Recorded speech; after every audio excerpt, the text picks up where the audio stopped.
Teman-teman, pernah nggak sih kamu merasa capek hati gara-gara sikap orang di sekitar? Rasanya nyesek, bikin gelisah, bahkan bikin jenuh banget hidup ini. Kadang, tanpa kita sadari, kelakuan orang-orang itu bisa bikin kita kepikiran terus. Entah itu omongan yang nyelekit, sikap yang menyebalkan, atau tindakan yang bikin kita ngerasa diremehkan. Kalau kamu pernah ngalamin, santai. Kamu gak sendirian. Saya pun sering banget ada di posisi itu. Pagi-pagi suasana hati udah enak, tiba-tiba ada orang ngomong seenaknya, langsung aja mood jadi hancur berantakan. Rasanya kayak tenaga terkuras hanya karena mikirin perilaku mereka. Sekarang coba deh kamu bayangin, ada orang yang sikapnya bikin kamu sakit hati. Mungkin teman, mungkin saudara, mungkin bos, atau bahkan pasangan sendiri. Bener kan? Semakin dipikirin malah bikin makin lelah. Nah, sebenarnya yang bikin hati kita makin capek itu bukan cuman ulah mereka.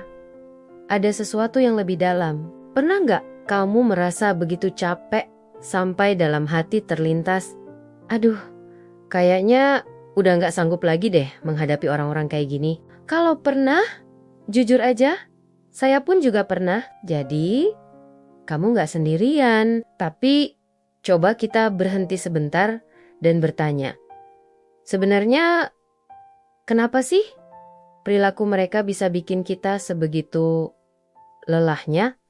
Apakah sepenuhnya salah mereka? Atau jangan-jangan ada andil kita juga di dalamnya? Nah, di sini saya mau buka rahasianya. Banyak orang gak sadar kalau sebenarnya yang bikin kita tambah tersiksa itu bukan cuma karena kelakuan orang lain, tapi karena cara kita merespons, respon kita sendiri yang kadang salah. Kebanyakan dari kita kalau disakitin, reaksi pertama pasti nyalahin orang itu. Wajar kan? Misalnya kita disakitin sama si Andi, ya otomatis kita bilang, Andi tuh jahat banget. Kalau dimarahin bos, ya bos yang kita salahin. Itu reaksi paling umum dan kelihatannya normal. Tapi tahu nggak? Justru kebiasaan itu yang bikin luka batin makin dalam. Ibaratnya begini, kalau kamu pernah jatuh dan kulit sampai berdarah, apa yang biasanya kamu lakukan? Kamu pasti bersihin lukanya, kasih obat kalau perlu, lalu didiemin supaya sembuh. Bukan malah dikupas-kupas tiap hari kan? Karena kalau luka fisik digaruk atau dikorek terus, bukannya sembuh, malah makin parah. Nah, luka di hati itu sama aja. Ketika kita terus nyalahin orang yang nyakitin kita, sama aja kayak kita ngorek-ngorek luka batin sendiri. Semakin sering kita bahas, semakin parah sakitnya. Contohnya, kamu kesel sama Budi karena sikapnya bikin hati panas. Lalu kamu ceritain ke banyak orang, gosipin dia, ungkit-ungkit kelakuannya. Kamu kira itu bikin lega, padahal sebetulnya malah bikin luka makin membesar. Setiap kali kamu bahas, rasa sakitnya muncul lagi.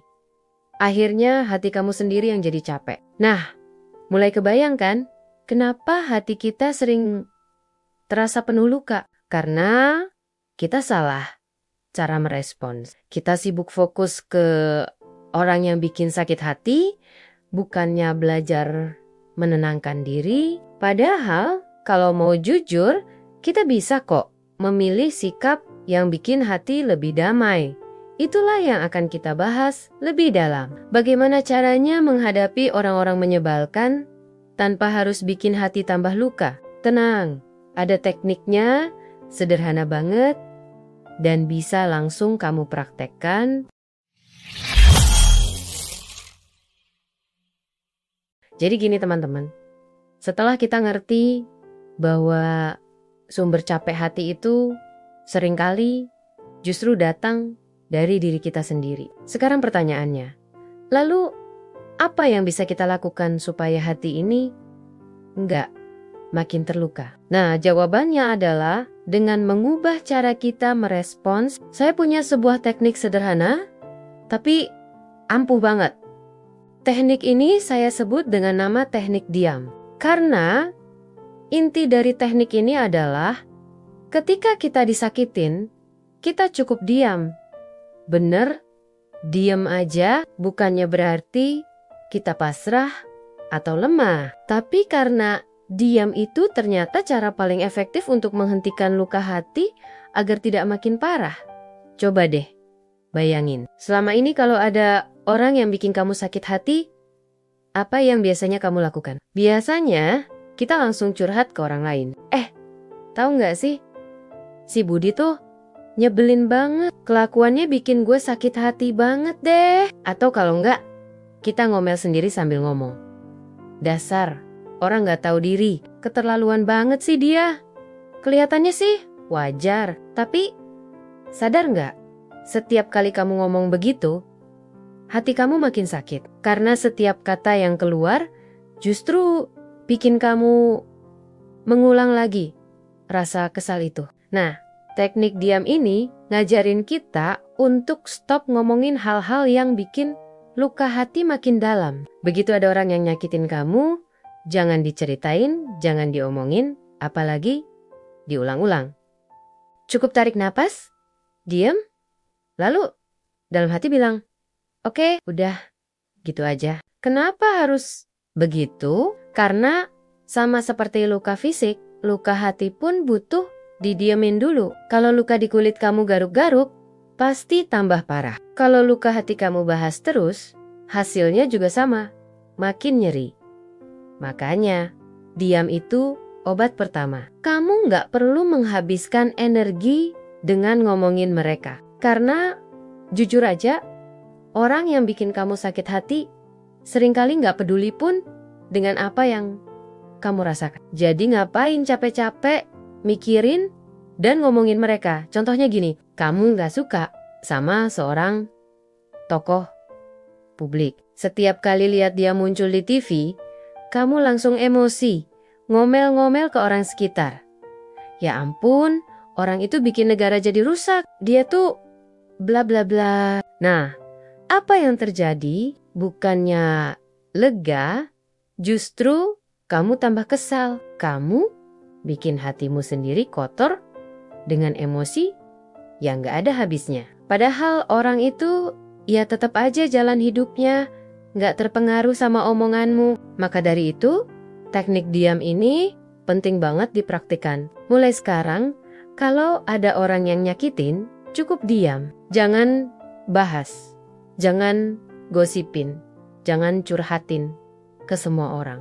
Simpan dulu di hati, tarik napas, dan bilang dalam hati, oke, kedengarannya sepele, tapi dampaknya besar banget. Dengan cara ini, kamu menghentikan kebiasaan buruk yang selama ini bikin luka batin tambah besar. Kamu kasih kesempatan hati untuk tenang, nggak terusik, dan mulai sembuh. Ingat ya, diam itu bukan berarti kalah. Diam itu justru tanda bahwa kamu lebih dewasa dan mampu mengendalikan diri. Kamu nggak mau ikut-ikutan terjebak dalam energi negatif yang ditularkan orang lain. Kamu memilih untuk melindungi hatimu sendiri. Dan percaya deh, kalau kamu konsisten menerapkan teknik diam ini, lama-lama kamu akan merasa jauh lebih ringan. Hidupmu nggak lagi penuh drama hanya karena ulah orang-orang nyebelin. Tapi, ada satu hal lagi yang perlu dilakukan setelah kita diam.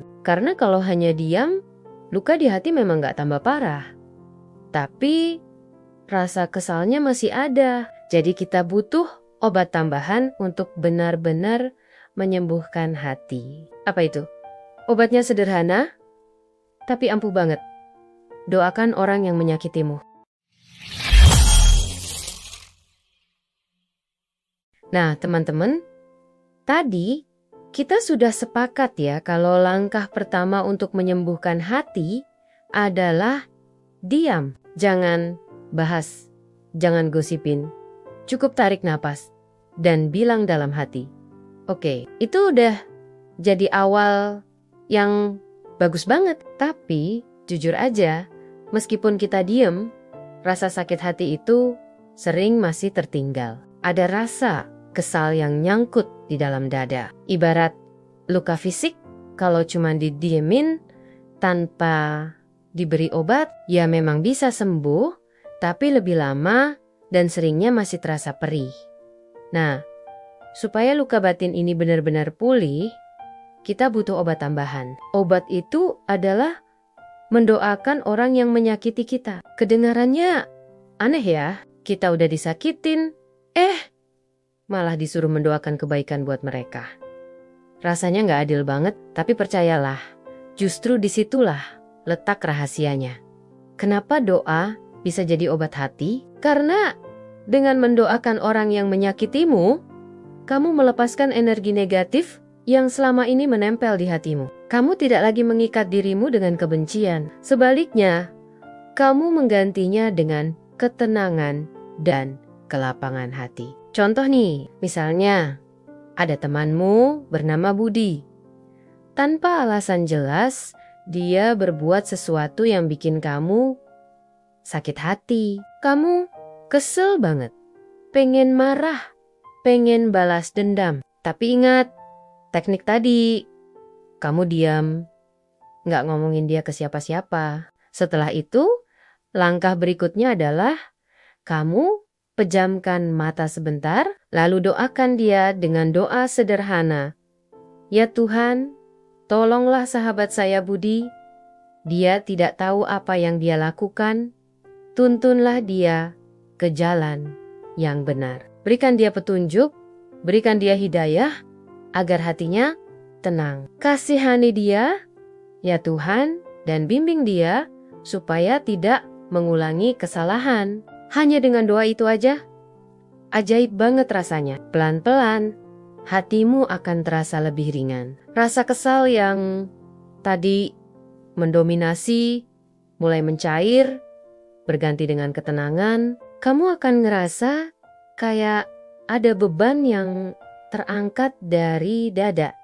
Kenapa bisa begitu? Karena saat kamu mendoakan orang yang menyakitimu, sebenarnya kamu sedang menyembuhkan hatimu sendiri. Kamu gak lagi menyimpan racun kebencian, tapi justru menyalurkan energi positif berupa doa. Banyak orang gak sadar kalau menyimpan dendam itu ibarat minum racun, tapi berharap orang lain yang mati. Artinya, kebencian itu justru merusak diri kita sendiri. Sedangkan dengan mendoakan, kamu berhenti minum racun itu. Kamu memilih jalan yang lebih sehat untuk jiwa. Coba deh, praktek sekarang juga. Ingat satu orang yang baru saja bikin kamu sakit hati. Tutup mata sebentar, lalu doakan dia dengan doa sederhana seperti tadi. Rasakan bedanya. Pasti ada perasaan lega, meskipun sedikit. Itu tandanya hatimu mulai sembuh. Teman-teman, mendoakan orang yang menyakiti bukan berarti kita setuju dengan perlakuan buruk mereka. Bukan berarti kita membiarkan mereka seenaknya. Tapi doa itu lebih ditujukan untuk diri kita sendiri, supaya hati kita nggak keracunan oleh emosi negatif. Dan siapa tahu, lewat doa kita, orang itu benar-benar mendapat petunjuk dan berubah jadi lebih baik. Kalaupun tidak, setidaknya hati kita sendiri sudah merdeka dari rasa sakit yang mereka timbulkan. Bayangin kalau kamu membiasakan diri dengan dua langkah ini, diam dan mendoakan. Hidupmu akan jauh lebih damai. Kamu gak gampang tersulut emosi, gak gampang stres karena ulah orang lain. Hatimu jadi lebih kuat dan energi positifmu akan memancar ke sekitar. Saya sendiri udah nyoba teknik ini dan hasilnya luar biasa. Hidup jadi terasa ringan, gak gampang kepikiran hal-hal sepele. Dan percaya deh, kalau kamu rajin praktek, kamu juga akan merasakan hal yang sama.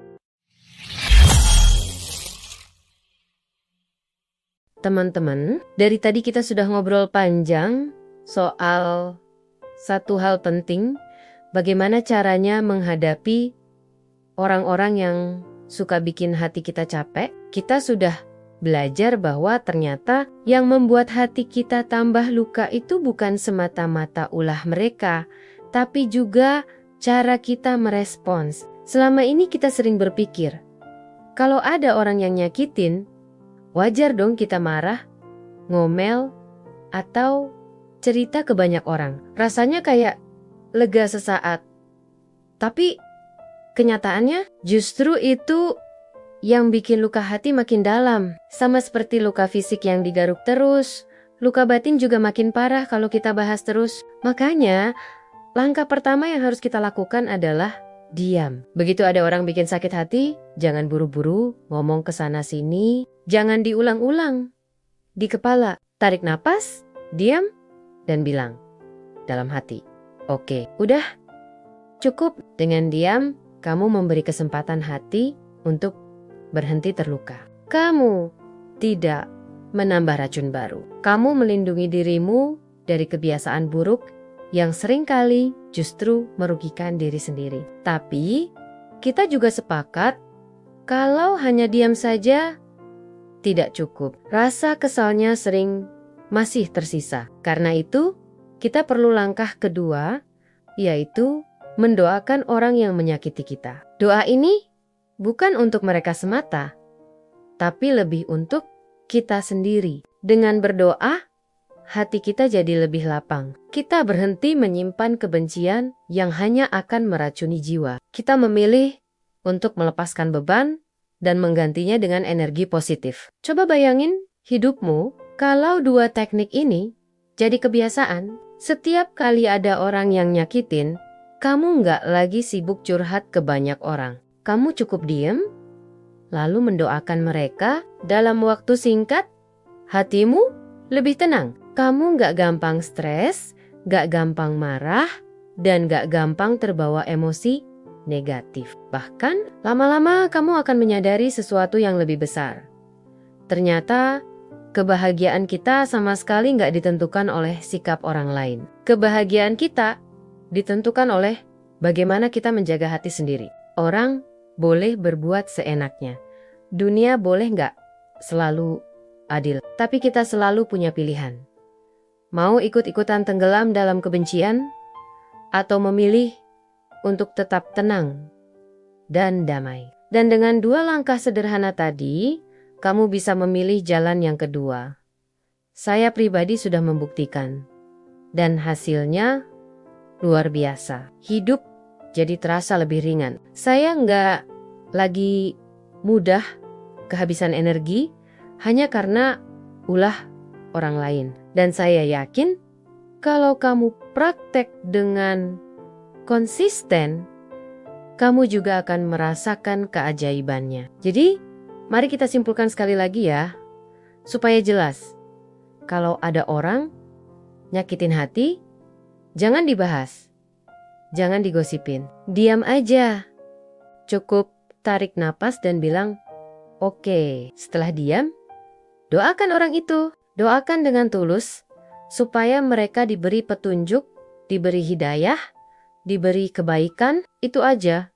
Dua langkah ini sederhana, tapi dampaknya besar banget. Kalau kamu benar-benar praktek, kamu akan melihat perubahan dalam hidupmu sendiri. Hati jadi lebih lapang, hidup jadi lebih tenang, dan hubungan dengan orang lain pun terasa lebih sehat.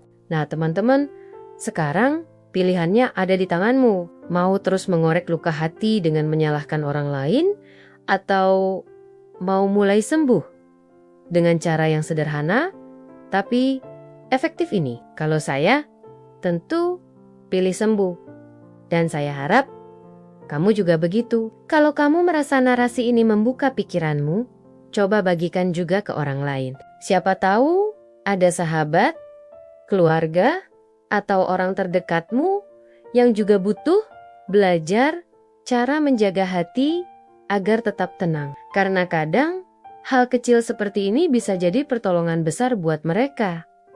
Ingat ya, bantu orang lain kalau kamu ingin juga dibantu. Dan selalu jaga hati. Karena hati yang tenang itu lebih berharga daripada apapun.